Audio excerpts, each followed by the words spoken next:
In the digital age, robbing a bank doesn't take a mask or a gun. You don't need a getaway car. You just need a keyboard, a decent connection, and a ghost. These are the world's most prolific bank robbers. We're talking billions in stolen assets. They've brought Hollywood studios to their knees and turned the global financial system into their own personal ATM. And the crazy part? They do it all from a place where the internet is illegal for almost everyone who lives there. This is the story of the Lazarus Group, the invisible army of the Hermit Kingdom. To understand the thief, you have to understand the hunger. North Korea, the Democratic People's Republic of Korea, a nation completely cut off by sanctions, isolated from the global economy. It's a place where the lights literally go out at night. But in that darkness, there are glowing screens. It starts with Bureau 121. Think of it as North Korea's CIA, but for the web. These aren't just hackers, they're soldiers. The regime handpicks them from the University of Automation in Pyongyang, the brightest mathematical minds in the country. They take them from their families, give them a life of relative luxury, and give them one mission: weaponize the internet. And the goal isn't just chaos, it's cash. Cold, hard, foreign currency. That's where Office 39 comes in, the regime's slush fund. For decades, they pushed counterfeit supernotes, methamphetamines, fake Viagra, whatever paid the bills. But in the 21st century, the real money moved online, and the Lazarus Group became their golden goose. They are ghosts. They operate from Pyongyang, from hotels in China, from safe houses in Southeast Asia. And in 2014, the world would finally learn their name. November 24, 2014. Culver City, California. Sony Pictures Entertainment. It's a Monday morning. Employees are logging in, checking emails, sipping coffee. Suddenly, screens go black. Then a red skull appears. We are the guardians of peace. It wasn't just a defacement, it was a digital nuclear strike. The weapon was a custom-built wiper malware known as Destover. Destover wasn't just a virus, it was a demolition crew. It used a commercial driver called LDOS raw disk to bypass Windows security and go straight for the jugular, the raw file system. It didn't just delete files, it overwrote the master boot record. That's the computer's first breath, the instruction that tells it how to wake up. When Sony employees arrived the next morning and pushed the power buttons, nothing. Their machines were brain dead. They couldn't even find their own operating systems. Once they were inside, the attackers moved around with terrifying ease. They used a tool called setMFT to time-stomp their tracks. See, in the digital world, every file has a birth date. setMFT allowed them to steal the birth dates of legitimate system files and paste them onto their malware. So, to a forensic investigator looking for recent activity, the malicious code looked like it'd been sitting there harmlessly for years. They harvested credentials from IT administrators, effectively giving them the keys to the entire kingdom. But the destruction was just the opening act. The leak was the main event. Gigabytes of data flooded the internet. Unreleased movies like Annie and Fury.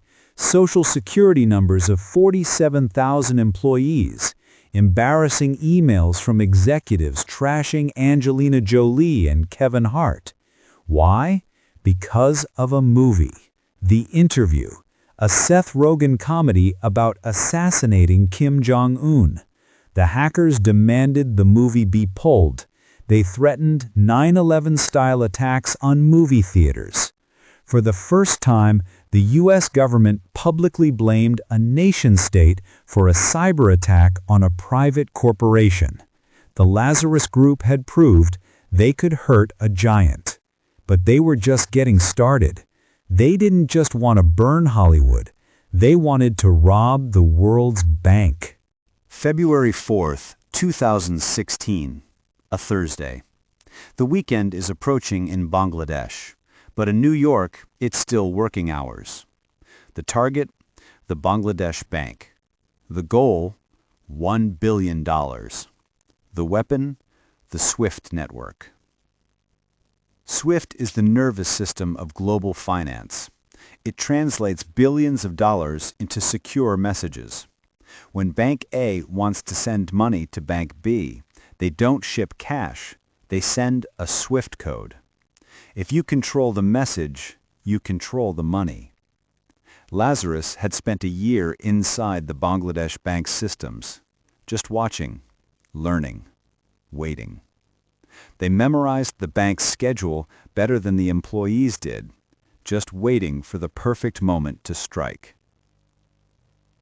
They deployed a highly sophisticated piece of malware called EVT-Diag.X. This wasn't off-the-shelf code you could buy on the dark web. It was custom-written, designed to interact directly with the SWIFT Alliance Access software, the bank's actual money-moving system. EVT-Diag.X was a digital chameleon. It lived inside the bank's servers, watching for specific confirmation messages from the Federal Reserve. When those messages arrived, saying, "Transfer complete," the malware snatched them out of the air and deleted them from the database before they could ever reach a human screen. Then it rewrote the bank's internal ledgers, balancing the books to hide the missing millions. The money was gone, but the computers said everything was perfect. On that Thursday night, they made their move. 35 payment orders, totaling nearly $1 billion, sent from the Bangladesh bank account at the Federal Reserve Bank of New York. The money was destined for accounts in the Philippines and Sri Lanka, accounts opened with fake driver's licenses just months before. The New York Fed systems started processing. 5 transactions went through.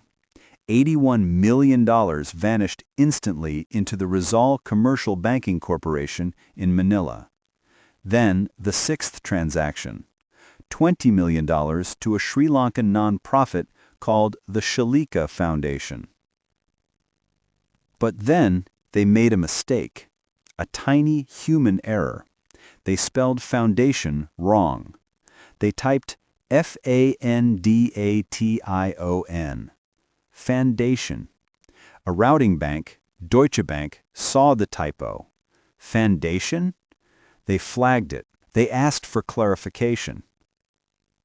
Meanwhile, back in Dhaka, the Bangladesh bank had a failsafe, a printer on the 10th floor that automatically printed a physical record of every SWIFT transaction.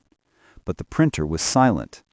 The EVT-Diag malware had a specific module designed to sabotage the printer driver, forcing it to fail or print blank pages. They silenced the alarm. It wasn't until the next morning, Friday, that staff rebooted the printer. Desperate messages from New York poured out. "Are these transfers authorized? Please confirm." Panic. They tried to contact New York, but it was Friday in Bangladesh, and the weekend had just started. By the time they got through, it was the weekend in New York. And Monday was Chinese New Year. The banks in the Philippines were closed. It was the perfect storm of time zones and holidays. By the time the freeze orders hit, the $81 million was gone, withdrawn, converted to chips in Filipino casinos, laundered into untraceable cash. They aimed for $1 billion. They got $81 million. It was a failure, and yet it was one of the biggest bank heists in history. The banking system was getting harder to crack. SWIFT tightened its security. So the Lazarus Group evolved. They looked for a new frontier, the Wild West, cryptocurrency. March 2022, the Ronin Network, the backbone of the popular game Axie Infinity. This wasn't a brute force attack. It was a con, old-school trickery with new-school technology. A senior engineer at Sky Mavis, the game's developer, receives a message on LinkedIn. A recruiter. A fantastic job offer. Great salary. They go through the interview process, multiple rounds. It seems legitimate. Finally, the offer letter arrives. A PDF. But the job didn't exist. The recruiter didn't exist. It was all a setup. The engineer clicks the file.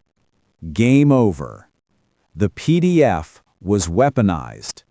It likely contained a zero-day exploit, a flaw so new and unknown that no antivirus on Earth had a definition for it. It slipped past every defense because the defenses didn't even know it was a threat. This executed a payload from the TraderTraitor Malware family. TraderTraitor is a Trojanized application that targets blockchain companies. Once executed, it turned the engineer's trusted laptop into a listening post for Pyongyang. From there, they moved laterally to the Validator nodes. The Ronin Bridge relied on 9 Validator nodes to sign off on every transaction. To steal the money, the hackers didn't need to break the vault. They just needed to impersonate 5 of the 9 people holding the keys. They found a backdoor in the gas-free RPC node to get 1 signature. Combined with the 4 compromised Sky Mavis validators, they had the majority. The network looked at the request, saw 5 valid signatures, and opened the doors wide. In seconds, they forged withdrawals. 173,600 Ethereum, 25.5 million USDC. Total value, $620 million. It was the largest crypto hack in history. And they didn't stop. June 2022, Harmony Horizon Bridge, another $100 million, gone. They used tools like Tornado Cash, a digital mixer. It takes identifiable cryptocurrency from a theft and blends it with millions of other transactions from legitimate users. By the time the money comes out the other side, its history has been washed away. It's no longer stolen funds from the Ronin hack.